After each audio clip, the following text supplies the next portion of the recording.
Bonjour à tous et bienvenue dans une toute nouvelle vidéo. Alors, dans cette vidéo, je vais faire la review du dernier pay-per-view d'Impact Wrestling. C'était Turning Point, ce pay-per-view qui s'est déroulé dans la nuit du 14 au 15 novembre. Le show qui est le premier gros show sur la route de Hard to Kill. Hard to Kill qui sera le prochain très gros show d'Impact qui sera en janvier. On avait eu, mais aussi, on avait eu Bound for Glory en fin octobre. Donc c'est le premier gros show après Bound for Glory. C'est un peu un show qui entame vraiment la route vers le renouveau un peu, vers, puisque Bound for Glory est le plus gros show de l'année à Impact. On va donc passer directement, rentrer dans le vif du sujet avec la review du show Turning Point, qui est commenté par Josh Matthews et Madison Rayne. Le premier match, Eddie Edwards contre Dave Harry. Dave Harry qui a fait son retour, ancien champion X-Division, qui a fait son retour lors de Bound for Glory, lors du Call Your Shot Gauntlet match. Victoire d'Eddie Edwards avec un Boston Knee Party. J'ai grosso modo rien à dire sur ce match, si ce n'est que l'action était cool. J'ai mis 2,75 parce que Dave Harry, c'est pas foufou. Eddie Edwards, on sent que c'est un des meilleurs in-ring à Impact, probablement le meilleur in-ring à Impact. Il porte le match, Eddie Edwards, il est très très bon, très très fluide. Ça, il n'y a pas de souci sur ça. Mais Dave Harry ne suit pas trop et ça m'a un peu gêné. C'est pas un... Moi, j'aurais préféré avoir le match d'après en opener, étant donné la petite différence de... Enfin, c'est pas une grosse différence, mais la petite différence de qualité voilà, qu'on a eu. Voilà, c'est un match que je suis déçu qui a été l'opener. Étant donné qu'à Impact, surtout pour les pay-per-view, on est habitué à des très bons openers. On avait eu à Bound for Glory l'excellent Scramble match pour le titre X-Division conservé par Rohit Raju. D'ailleurs, Rohit Raju qui défendra son titre un peu plus tard dans le show. Donc voilà, Eddie Edwards contre Dave Harry. C'est un match sympa sur la carte, ça ne me dérange absolument pas. Mais j'aurais peut-être voulu le voir placé un peu plus haut parce que pour l'opener doit m'accrocher vraiment au show et c'est pas la chose la plus folle pour m'accrocher. Le match reste solide, hein, attention, le match n'est pas mauvais du tout. Le match reste solide, la preuve j'ai mis plus de la moyenne, j'ai mis 2,75. Mais voilà, je m'attendais peut-être un peu mieux. Ensuite, on a Jordan Grace et Tenille Dashwood, le match dont je parlais, qui sont contre Rosemary et Taya Valkyrie pour un peu un match qui est dans l'histoire. Tenille Dashwood cherche un peu une partenaire pour le tournoi pour les titres par équipe Knockouts. Et Jordan Grace et Tenille Dashwood ont l'air de commencer à vouloir faire équipe. Et là, c'est leur premier match véritablement en équipe. Et donc Jordan Grace perd le match, tout simplement. C'est Rosemary qui fait le tomber sur Jordan Grace. Alors, j'ai mis ma note par rapport à l'action in-ring. Par rapport à l'action in-ring, c'est très bon. C'est un très bon match in-ring. Mais j'ai baissé ma note. Alors, j'ai mis 3. Donc c'est quand même un match solide. Mais... j'ai été très surpris et très déçu de l'absence totale de storytelling de la part de Rosemary. Rosemary, on est censé avoir essayé de tuer son mari il y a 2 semaines. Et Rosemary, elle arrive, normale, elle catch, elle gagne des matchs. Enfin, ça m'a particulièrement choqué. D'autant plus que c'est le premier match, il me semble, de Rosemary depuis ce qui s'est passé avec Johnny Bravo. Je comprends pas où ils vont avec Rosemary. Je comprends pas l'absence de storytelling qu'il y a eu. J'aurais voulu voir une Rosemary assez renfermée, voilà. Et non, Rosemary a été absolument comme d'habitude. Rien ne change par rapport à la Rosemary de d'habitude. Et ça m'a un peu surpris. Et dans le mauvais sens du terme, voilà. Je tiens à le préciser. Le match reste bon. Hein. Jordan Grace et Tenille Dashwood, j'aime beaucoup les deux. En équipe, je pense pas que ça marche. Et... de toute façon, elles ne seront pas en équipe. Hein. Je le dis tout de suite, elles ne seront pas en équipe pour le tournoi Tag Knockouts. Voilà, ça me surprend beaucoup de les voir faire ça avec Rosemary. Bon, Taya Valkyrie, c'est solide comme d'habitude, et même Rosemary est solide dans un ring. J'aime beaucoup Rosemary, j'adore Rosemary, je suis un grand fan. C'est ma deuxième catcheuse préférée à Impact derrière Diona Purrazzo.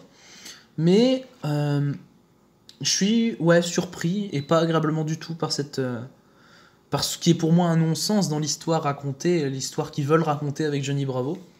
C'est que Rosemary n'a aucun trait de déception, rien. C'est Rosemary habituelle.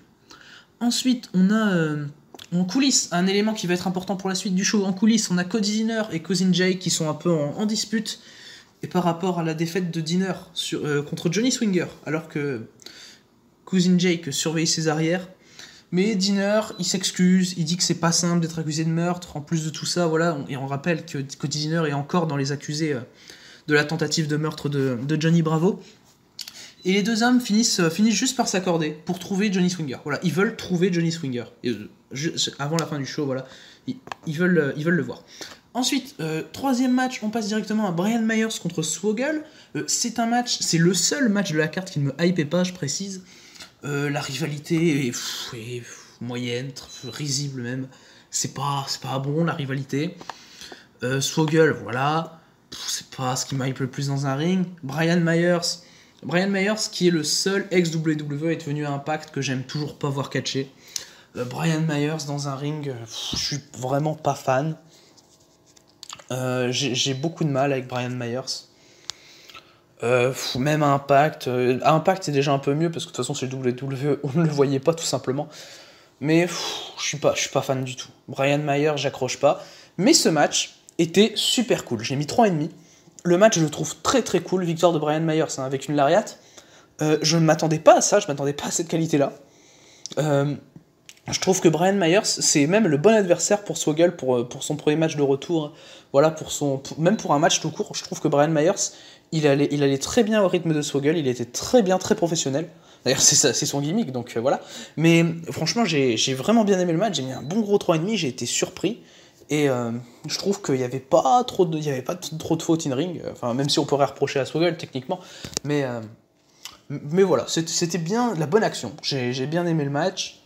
Ensuite, après le match, on a Brian Myers qui veut attaquer, il continue d'attaquer Swoggle à Brian Myers, mais c'est Crazy Steve qui fait le save, qui fait fuir Brian Myers, et on s'en va très probablement sur une rivalité Crazy Steve contre Brian Myers. C'est pas que ça me tente pas, mais Brian Myers, ouais, et Crazy Steve, un gros ouais, Crazy Steve, je suis pas fan du tout. Voilà, c'est... Brian Myers, ça tourne un peu en rond. C'est pas ce que j'aime le plus, disons, les programmes avec Brian Myers. Et il ne lui donne pas les adversaires qui m'intéressent. Donc techniquement, voilà. Tommy Dreamer, c'est pas quelqu'un qui m'intéresse. Actuellement, je parle actuellement évidemment. Swoggle, ça m'intéresse pas. Crazy Steve, ça m'intéresse pas. Contre Willie Mack, ça m'intéressait, mais Brian Myers était pas fou dans les matchs. Donc voilà. Je ne sais pas du tout. On passe désormais à une interview en coulisses de la team Triple XL, Larry D et AC Romero, qui hype un peu leur match de juste après contre Chris Sabin et James Storm, qui disent que même si Sabin et Storm sont deux des hommes avec le plus de succès dans l'histoire du catch par équipe, et que c'est une équipe de rêve, justement, c'est une équipe de rêve et il faut faire face à la réalité, voilà. Et la team Triple XL qui se vante, voilà, qui fait son job de heel. J'aime beaucoup les voir heel. En face, je trouvais que ça manquait de saveur. J'aime beaucoup ce que fait la team Triple XL, là, une bonne petite promo pour nous hyper leur match. Match qui est juste maintenant, donc la team Triple XL contre Chris Sabin et James Storm. C'est une victoire de Chris Sabin et James Storm, avec Chris Sabin qui fait le tomber sur AC Romero après une combinaison que j'ai vraiment bien aimée, qui se finit sur un super kick de James Storm. Sabin et Storm, c'est deux mecs que j'adore voir en équipe. C'est là leur premier match que je vois en équipe, vu que en plus c'est la réunion un peu des deux grandes équipes de l'époque de la TNA. Chris Sabin, Alex Shelley, James Storm et Bobby Roode. Voilà, c'est super de faire cette équipe-là. Et les mecs, je trouve qu'ils ont une alchimie de fou. Franchement, quand ils catchent, c'est juste simplement super beau à voir. J'ai mis 3/4. Le match est vraiment sans aucune faute. C'était même un peu trop court, je trouve. Ensuite, j'aime beaucoup la team Triple XL, même dans un ring, surtout AC Romero. Larry D, je suis un peu moins fan. Même si Larry D, je trouve que depuis ses débuts, lors de No Surrender 2019, il me semble que c'est ce show, contre Michael Elgin, je trouve qu'il s'est vraiment amélioré, je trouve que ça a été bien de l'associer avec AC Romero d'ailleurs. Donc voilà, très très bon match que je recommande. C'est pour moi le deuxième meilleur match du show. Voilà, le deuxième meilleur match du show. Ensuite, on a en coulisses les Dinners. Justement, j'avais dit que c'était important tout à l'heure, l'angle des Dinners. Les Dinners qui cherchent toujours Johnny Swinger. Et sans le vouloir, Cody Dinner, il tombe sur un fusil, sur un pistolet, pardon, dans les affaires de quelqu'un, il y a un pistolet. Et Cody Dinner pense donc avoir trouvé une piste pour savoir qui a tenté de tuer Johnny Bravo.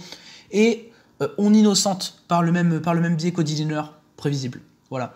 Mais angle qui avance la storyline, encore une fois, angle très subtil que j'ai vraiment apprécié. Je trouve que voilà, en fait, Impact, c'est comme ça, c'est toujours des petits angles, des petits trucs pour avancer les storylines, et je trouve qu'ils le font à merveille. Et en tout cas, ça marche pour moi, c'est un produit qui marche vraiment beaucoup avec moi. Voilà, c'est un bon angle pour moi pour avancer la storyline sans trop donner d'importance à ce qui ne l'est pas. On a ensuite Rohit Raju qui arrive sur le ring, voilà, il prend un micro pour faire son Defeat Rohit Challenge, donc c'est un peu sa série d'Open Challenge pour le titre X Division qu'il détient depuis Emergence, qu'il avait pris dans un triple threat. C'était Chris P le champion et l'autre membre du triple threat c'était TJP. Voilà, il dit que de toute façon il va battre la personne qu'il va affronter et que cette personne n'aura plus de chance au titre après. Et c'est Cousin Jake qui fait son entrée et qui répond au challenge, accompagné par Cody Deaner. Voilà, ça nous donne un bon match. Rohit Raju contre Cousin Jake, victoire de Rohit Raju qui conserve le titre avec un running knee strike. J'ai mis 2-3 quarts.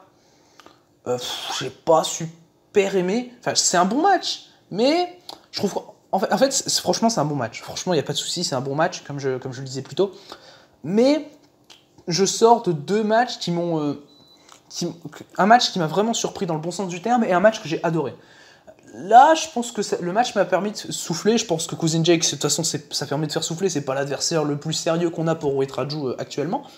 Donc voilà, c'est un 2,75. Mais voilà, de toute façon, pour moi, c'est le match enfin, c'est la note la plus basse de ce show. Parce que le match que j'ai le moins aimé, c'est Eddie Edwards contre Daivari qui a la même note. Mais voilà, le match est cool, mais dans le show, c'est clairement pas un élément à retenir, quoi. Tout ce qui se passe avec Cousin Jake, Cody Deaner, Johnny Swinger, le pistolet, c'est à retenir, mais pas le match. Voilà, c'est une défense banale de titre pour Rohit Raju. Une défense de plus, quoi. Rohit Raju, je trouve ça bien de le construire.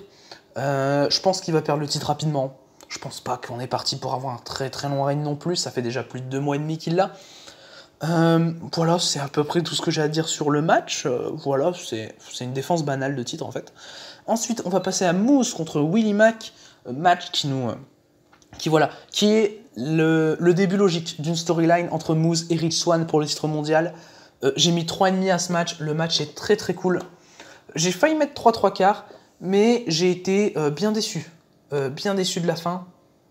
Ah oui, j'ai oublié de dire, pardon, autant que j'y pense. Après le match entre Raju et Cousin Jake, il y a Eric Young et Joe Doring qui sont arrivés pour attaquer les Diners. Et ils ont foutu KO sur le ring, voilà. Je suis assez surpris de voir Joe Doring. Eric Young, je trouve que c'est bien pour lui d'avoir une storyline, mais Eric Young, moi c'est quelqu'un que j'ai envie de voir dans le main event. Voilà, clairement. Ça, il n'y a pas de problème. Donc on revient, du coup, à Moose contre Willie Mack. Déçu de la fin, victoire de Willie Mack par DQ. Parce qu'en fait, t'as Moose qui tabasse vraiment Willie Mack, qui le défonce, qui le met au sol, il l'enchaîne, et t'as l'arbitre qui dit disqualification. Alors que moi, j'aurais trouvé ça beaucoup plus judicieux de faire le même finish, vraiment le même finish, mais avec une victoire de Moose par KO. Là, j'aurais trouvé ça super. Franchement, je vois pas l'intérêt de ne pas faire ça en fait, de choisir plutôt la victoire de Mack par DQ. Parce que là, de toute façon, c'est clairement un finish où les mecs ont le choix. Hein, ça, c'est Impact peut choisir entre les deux. Ça, il n'y a pas de problème. Là, le même finish avec une victoire de Moose par KO est logique. Et même beaucoup plus logique. Étant donné que Moose est présenté comme un peu le mec le plus fort à Impact. Hein, clairement, pour moi, Moose, c'est le mec le plus fort à Impact. Il sort d'une grosse victoire contre EC3 à Bound for Glory. EC3 qui a d'ailleurs toujours pas fait son retour chez Impact depuis cette défaite. Et voilà, en tout cas, c'est un match avec une très bonne action. Moose et Willie Mack sont de très très bons catcheurs, ça y a pas de souci dans un ring. Ça clique bien, il y a des très bons enchaînements. Moose, il est génial comme assistant d'habitude, excellent heel, très grosse présence. Ça m'a fait vraiment plaisir de voir ce match. Match qui est un gros match pour moi. Pour moi, quand je vois ça, voilà. Moose contre Willie Mack, sur le papier, ça me hype gros. Et là, 3,5, pour moi, c'est un match très solide. Ensuite, on a Angle qui va être inutile pour la suite, mais Rich Swann en coulisses et Eddie Edwards qui arrive. Voilà, Rich Swann le félicite pour sa victoire contre Daivari et Edwards lui annonce que de toute façon il surveillera les arrières de Rich Swann pour son match contre Sami Callihan et il lui souhaite bonne chance. Voilà, c'est un angle qui n'est pas hyper important. Tout simplement, puisque de toute façon, il n'y aura pas Enfin, si, il y aura une intervention dans le match entre Swann et Callihan, mais il n'y aura pas d'Eddie Edwards. Tiens, ça je vais en parler plus tard. Mais en soi, l'angle est justement bien pour montrer, voilà, la non-présence d'Edwards. Ensuite, on va passer à The North contre les Good Brothers, Machine Gun et Doc Gallows. Match pour les titres par équipe. Match qui était très cool, j'ai trouvé personnellement. J'ai mis 3,25 parce que je m'attendais peut-être à mieux, mais c'était très cool dans tous les cas. Victoire des Good Brothers qui deviennent les nouveaux champions par équipe, avec Doc Gallows qui fait le tomber sur Ethan Page après un Magic Killer. Que dire ? Tout simplement, je pense qu'en ce moment, et ce depuis la perte des titres de The North contre les Motor City Machine Guns, le titre tag est un titre qui change beaucoup trop souvent de main, ça ne me plaît absolument pas. J'étais content de voir The North regagner les titres, je l'avais dit dans ma review de Bound for Glory, mais je vois pas l'intérêt. Je vois juste pas l'intérêt. Et là, de refaire gagner les Good Brothers pour leur première défense du North, je vois encore moins l'intérêt, tout simplement. Certes, ça protège l'affiche Motor City Machine Guns contre Good Brothers, mais à ce moment-là, si tu veux protéger l'affiche, tu donnes la victoire aux Good Brothers à... Comment dire ? Ou même aux Motor City Machine Guns, tu donnes la victoire à l'une des deux équipes à Bound for Glory, pour les titres tag, et tu fais le match plus tard. Voilà, et tu leur laisses les titres, et t'as pas besoin d'avoir un reign du North. Ce que je trouve assez absurde, personnellement. Je trouve que Impact, là, pour le coup, fait une petite faute en changeant trop souvent le titre tag. Depuis la perte du titre de The North, on a donc eu 3 champions tag. Et pourtant, c'est une chose, changer le titre tag, que je ne reproche pas avec le titre World, parce qu'à chaque fois, je trouve de la logique dans le changement de titre. Mais là, je vois pas en fait. Je vois pas, mais ça n'enlève pas la qualité in-ring du match. Attention, ça n'enlève pas la qualité in-ring du match, qui est vraiment bonne, ça y a pas de souci. The North et les Good Brothers, c'est pour moi les 2 meilleures équipes à Impact. Donc, comme ça, c'est réglé. Et voilà, victoire des Good Brothers. Donc, j'adore les Good Brothers, mais donnez-leur les titres soit plus tôt, soit plus tard. Voilà, mais pas maintenant pour la première défense du North. Le North, ils sortent d'un règne de plus d'un an, et ils ont un deuxième règne, ils le perdent à la première défense. Je trouve qu'il y a quand même un contraste assez illogique dans la chose. Ensuite, en coulisses, on a un petit segment qui nous permet d'arriver au fait que Daniel Dashwood choisit Alicia Edwards en tant que partenaire pour le tournoi pour les titres tag Knockouts. Je m'en fous, clairement. Alicia Edwards, je m'en fous. J'aurais vraiment préféré avoir Jordan Grace et Daniel Dashwood en équipe, parce que Jordan Grace est assez cool dans un ring comparé à Alicia Edwards, dont je m'en fous complètement, et j'espère que les meufs vont se faire éliminer au premier tour, parce que j'ai pas envie de voir Alicia Edwards très loin dans le tournoi, tout simplement. On reste sur les knockouts, puisqu'on arrive à Su Yung qui défend le titre knockouts contre Diona Purrazzo dans un no DQ match pour le titre knockouts. Victoire de Diona Purrazzo, qui reprend son titre qu'elle avait perdu à Bound for Glory contre Su Yung. Je ne dis rien, pour moi c'est une décision qui est assez acceptable, que je peux comprendre, qui n'a pas trop décrédibilisé le personnage de Su Yung. Victoire de Diona avec un gros package pile driver que j'ai... Franchement, le move était génial, il y a eu des trucs... Franchement, de toute façon, le match est super, c'est mon match préféré du show, je mets 3 quarts, mais je suis quasiment, vraiment, presque à 4. Franchement, c'est un 3,95 là. C'était génial. Il y a eu des actions, il y a eu de l'action à l'extérieur du ring que j'ai vraiment bien aimé, alors que de base, je suis pas quelqu'un qui adore l'action à l'extérieur du ring. T'as un pedigree de Purrazzo à l'extérieur du ring, t'as des trucs comme ça. Dans le ring, t'as une German suplex de Purrazzo que je trouve insane.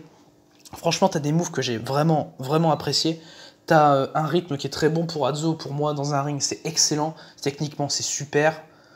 Gros charisme, grosse présence, j'ai absolument rien à dire. En plus, j'adore le personnage de Su Yung, donc je ne pouvais qu'adorer le match, tout simplement. Voilà. C'est un 3-3 quarts qui tire vraiment fort vers le 4. C'était un match très cool. Je comprends la décision qui a été prise de redonner le titre à Diona Purrazzo. Et le seul truc que je peux un peu reprocher, c'est que je ne sais pas où va aller Su Yung après. Le programme de Su Yung, je ne peux pas le deviner, je ne sais pas du tout ce qu'ils vont faire avec Su Yung. Peut-être un programme contre Kimberly, voilà, mais rien qu'à ça, enfin voilà quoi. Ensuite, on a un promo package. Alors là voilà, je vais parler du promo package.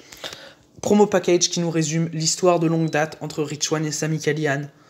C'est un super promo package. Le promo package, il est godlike. L'histoire à raconter, de toute façon, entre ces deux mecs, elle est insane. C'est deux mecs qui se connaissent depuis tellement longtemps, qui ont eu une rivalité en 2019, avec un match fou à Rebellion. C'était un ODQ, je crois. Ouais, c'était un ODQ match, c'était incroyable, franchement. L'action était insane. C'était pour le titre X-Division, il me semble. Et voilà, et les mecs se connaissent depuis tellement longtemps. Ils nous font comprendre qu'il y a une histoire à raconter dans ce match qui est assez folle. L'histoire à raconter entre les deux, elle est très grande. Et on va passer donc au main event, voilà, après ce promo package qui m'a vraiment bien mis dedans, j'étais déjà bien hype par le match. Promo package qui m'a bien mis dedans, donc le match main event, Rich Swann conserve son championnat du monde assez logiquement contre Sami Callihan. Alors ce match, je le note 3,5, mais seulement 3,5, parce que comparé à ma hype, j'ai été déçu. Voilà, pour moi c'est un 3,5 décevant. Parce que, en fait, le match, en termes d'in-ring, il est super cool. Le selling de Rich Swann est parfait. Ça, j'ai rien à dire. Le selling de Rich Swann est assez impressionnant, même, je dirais. Et le problème de ce match, c'est que, malheureusement, et franchement, gros malheureusement, c'est que l'histoire que j'attendais n'a absolument pas été racontée. Voilà l'histoire entre Rich Swann et Sami Callihan, que les deux mecs se connaissent de longue date, un peu... c'est un peu un match que j'attendais un peu à la Daisuke Sasaki contre Tetsuya Endo de DDT Ultimate Party. C'est un peu un match que j'attendais avec les deux mecs se connaissent trop bien, quoi. Les mecs peuvent pas caser un move, quoi. Et j'ai été déçu de voir un match comme les autres. Voilà, une défense comme les autres. Une première défense comme les autres de titre pour Rich Swann. C'était un match pour moi trop banal pour ce que j'attendais. C'est vraiment un match que j'attendais énormément, ce Rich Swann contre Sami Callihan. Voilà, même si là on est sur un petit pay-per-view, hein, tu peux comprendre que le match soit pas insane. Mais d'un point de vue histoire à raconter, c'est un match que j'attends énormément. Et à la limite, faites-le dans un gros pay-per-view, faites-le hard to kill le match. Parce que je pense que j'ai envie de revoir un match entre les deux, avec cette fois-ci une vraie histoire à raconter et un match sublime. Parce que les deux mecs, on n'en doute pas. Rich Swann, en termes de storytelling, j'en doute pas. Rich Swann contre Eric Young à Bound for Glory, c'est un de mes 5 matchs préférés de l'année. Et le storytelling, il est incroyable. Sami Callihan, il est excellent aussi. Sami Callihan contre Tessa Blanchard en début d'année à Hard to Kill. Voilà, on a vu ce que ça a donné. C'est un match qui rentre dans mon top 40, voilà, environ. Parce qu'il y a eu d'autres matchs depuis. Mais voilà, c'est un de mes matchs préférés du mois de janvier, Sami Callihan contre Tessa Blanchard. Et voilà, je suis vraiment déçu de ce match. Je mets 3,5 parce que l'action in-ring développée est particulièrement bonne. Ça, il n'y a pas de problème avec ça. Les deux mecs sont très bons dans un ring. Et ils l'ont prouvé, il n'y a pas de souci. Et je trouve même que peut-être que j'underrate un peu le match. Mais je suis trop déçu pour mettre plus que 3,5. Voilà, il n'y a pas de storytelling. Pour moi, il n'y a pas de storytelling. Ou en tout cas, il n'y a pas celui que j'attendais. Parce que... je peux pas dire qu'il n'y a pas du tout de storytelling, mais pour moi, je m'en fous, quoi. Je dis pas qu'il y a qu'un seul bon storytelling, attention, je dis pas ça, mais il y a pas trop de rivalité, quoi. Il y a très peu de rivalité entre les deux mecs à Impact. Actuellement, je parle, attention, actuellement, parce que les anciennes rivalités, il y en a, il y a pas de souci, il y en a, et justement, tu te bases sur ça, voilà. Parce que là... t'as un peu pas grand chose à raconter, quoi. T'es un peu bloqué. Et c'est ce que je reproche beaucoup au match, que j'ai même trouvé trop court. Il dure entre 20 et 25 minutes. Et le match, je le trouve trop court parce que... En fait, j'avais l'impression... En fait, il est pas trop court. J'avais l'impression qu'ils avaient pas eu le temps de raconter l'histoire. Mais en 20-25 minutes, t'as le temps de faire un super truc. Eric Young contre Rich Swann, ça dure 25 minutes, c'est un de mes matchs préférés de l'année. Enfin, voilà... Et en plus, d'un point de vue storytelling, Rich Swann contre Eric Young, c'est un match purement storytelling. Sur deux mecs qui ont une énorme rivalité Impact actuellement. Enfin, si on se base sur... on revient au mois d'octobre, ils sont dans une rivalité folle. Mais avant ça, il n'y a pas d'histoire à raconter. Et les mecs, sur leur rivalité-là, pour moi, ils font un des meilleurs matchs de l'année. Mais voilà, Swann contre Callihan, c'est pas non plus un match que j'attendais être un grand masterpiece comme Young contre Swann. Mais voilà, la note que je m'attendais un peu à mettre sur ce match, c'était 4,25, 4,5. Voilà. C'était un peu la note à laquelle je m'attendais. Et enfin voilà, ça n'a pas été le cas. J'espère qu'il y aura un rematch entre les deux hommes.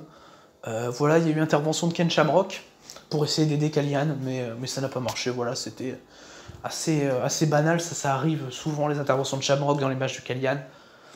Voilà, donc c'en est tout pour le main event, c'en est tout pour le pay-per-view Impact Wrestling Turning Point, qui était dans l'ensemble un très bon show, il n'y a pas de problème. Il n'y a pas de problème avec ça, pour moi c'était un très bon show. Et le meilleur match, le match à voir, il y a 2 matchs à voir, mais le meilleur match, vraiment, si vous devez en voir qu'un, c'est Diona Purrazzo contre Su Yung, qui était super cool. Donc voilà, c'est tout pour le show. J'espère que vous avez passé un bon moment, et à la prochaine.